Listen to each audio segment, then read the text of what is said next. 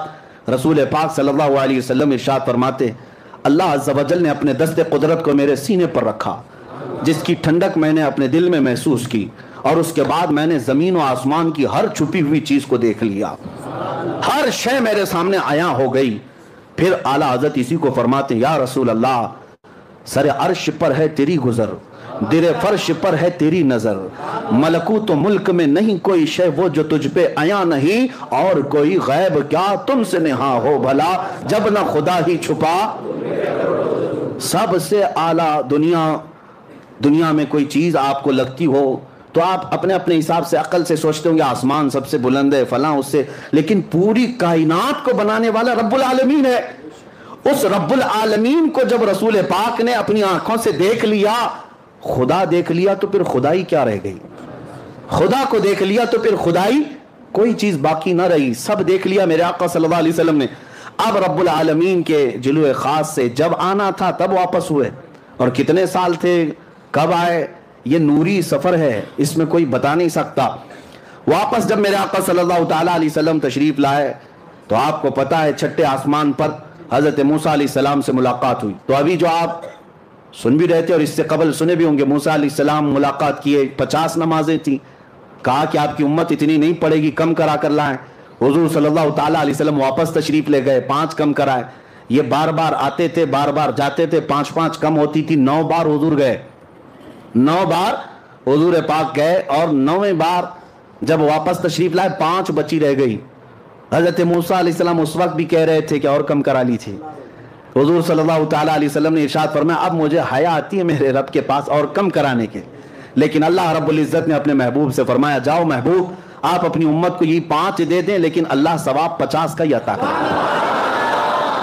5 پڑھو گے لیکن ثواب 50 کا ہی دیا جائے گا، اس میں کوئی کٹوتی نہیں کی گئی ثواب میں.